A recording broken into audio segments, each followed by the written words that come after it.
It was a Saturday night last winter. I'd just gotten off work from my evening shift at the animal clinic and was too tired to cook.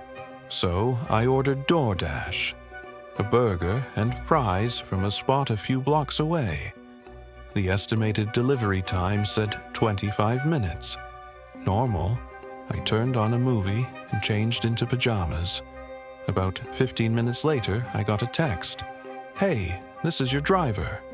Just grabbing your food now." The message seemed friendly enough, but something about it felt off. Maybe the timing. It was way too early for him to be at the restaurant already. Still, I didn't think much of it. 10 minutes after that, my phone buzzed again. "Got your food." I checked the app. It still showed order being prepared. So either the restaurant hadn't updated the status or he was lying. A few minutes later, I got the "Your order has arrived" notification. Except there was no knock, no ring, no sound outside my apartment. I live alone on the second floor of a small complex, the kind where you can see the parking lot from your window. When I peeked through the blinds, I saw his car parked down below, headlights still on. He just sat there. 5 minutes passed. 10, 15. He hadn't left. I messaged him through the app. "Hey, did you drop it off?" He replied instantly. "Yeah, it's outside your door. But can you come get it? I want to make sure it's the right address I found."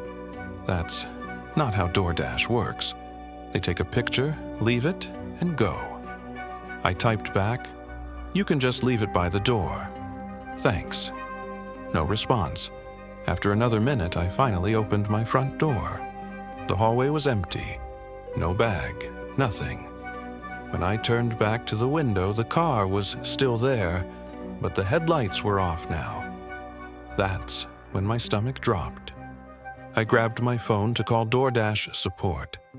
While I was on hold, I heard it, a soft knock on my door. Not a normal knock, more like the back of someone's fingers brushing against it, slow and deliberate. I froze. Another knock, then a whisper, "Hey, it's your food." I stepped back, my heart pounding so hard I could barely hear the operator on the phone. "Ma'am, do not open your door," she said. "I'm contacting local support now." The knocking grew louder. "I can see your lights on. Just open up." I hung up the phone and texted my neighbor Sam, who lives directly across the hall. "Someone's outside my door pretending to be my delivery driver." Seconds later, my phone buzzed. I see him. He's just standing there. I peeked through the peephole. There he was, a man in a dark hoodie, holding an empty DoorDash bag, just staring at my door. He didn't knock again. He didn't move. He just waited. After what felt like forever, I heard Sam's door open across the hall. He yelled, "Hey, man, can I help you?" The guy looked up. His face was completely blank, then bolted down the stairs and out of view. By the time police arrived, the car was gone. They took my statement and checked the footage from the complex's security cameras. That's when they found something that still makes my skin crawl. The same man had been in the parking lot for over an hour before my order was even placed. He never went inside the restaurant, never picked up any food. He'd just been sitting there, waiting for someone to order. The police ran the license plate, but it wasn't connected to any registered DoorDash driver. The car itself had been reported stolen a week earlier. DoorDash confirmed there was no active delivery assigned to my name that night. My real order had been canceled by the restaurant before I even got home. Whoever that man was, he somehow got my address, pretended to be my driver, and almost got me to open my door. I bought my first house last year, a small fixer-upper on the edge of a quiet town in Oregon. It wasn't much, but it was mine. The kind of place that creaks at night and smells like cedar after rain. For the first few months, I loved it. Peaceful neighborhood, friendly neighbors, nothing out of the ordinary. Until the knocking started. It was a little after 1 a.m. the first time I heard it. 3 knocks, evenly spaced. Slow, knock, knock, knock. At first, I figured it was someone at the wrong house, a drunk neighbor or a delivery mix-up. I got out of bed, turned on the porch light and checked through the peephole. No one was there. I opened the door anyway. The street was empty.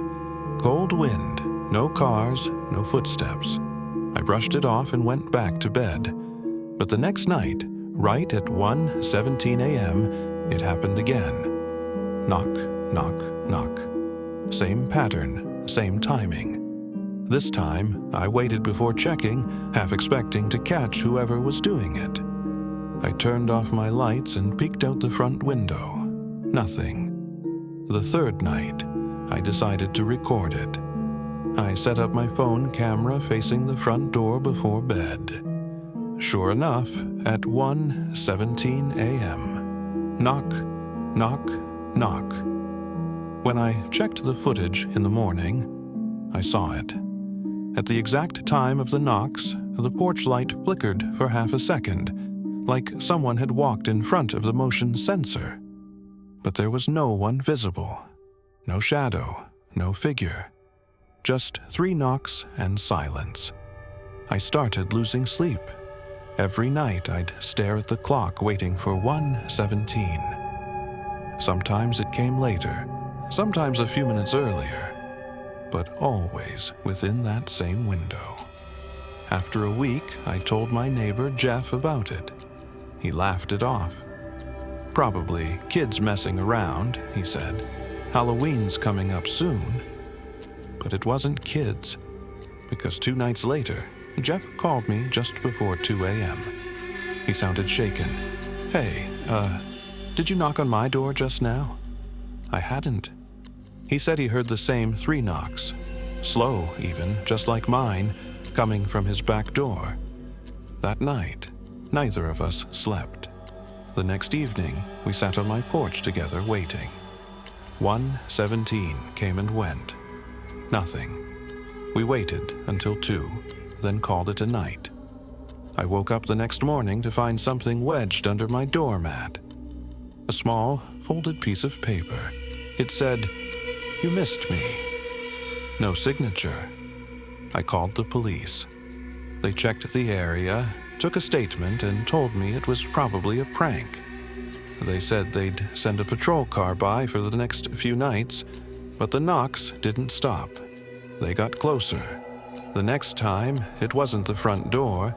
It came from the back door, then the side window. Always 3 knocks, always the same rhythm.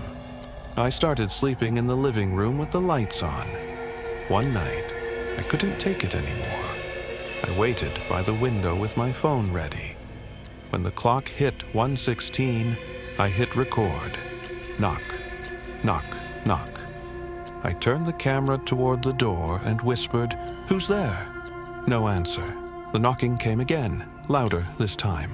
Knock, knock, knock. I shouted, "I'm calling the police." And then, a voice, low, calm, male, from right outside the door. "You already did." I froze. My stomach turned to ice. I called 911 anyway, whispering into the phone. The operator told me to stay on the line. A patrol car was on the way. The knocking stopped. When the police arrived, they found nothing. No footprints, no fingerprints, no one nearby. But one officer noticed something I hadn't. Tiny scratches on the doorframe, just beneath the peephole, like someone had been pressing their face against it. I installed cameras the next day, front, back, and side yard. For a few weeks, things went quiet. I started to relax again. Then one night, I woke up to a motion alert. Front porch camera, movement detected. It was 1:17 a.m. I opened the feed, and my heart nearly stopped. There was a man standing inches from my door, face pressed against the peephole, smiling. He wasn't wearing a mask, just pale skin, sunken eyes, and cracked lips like he hadn't slept in days. He stood there for almost 2 minutes, then turned, looked directly at the camera, and whispered something. I replayed the audio over and over before I caught it. "You opened the wrong door." Police came again, but he was gone. The only trace left behind was another note under the mat. See you tomorrow.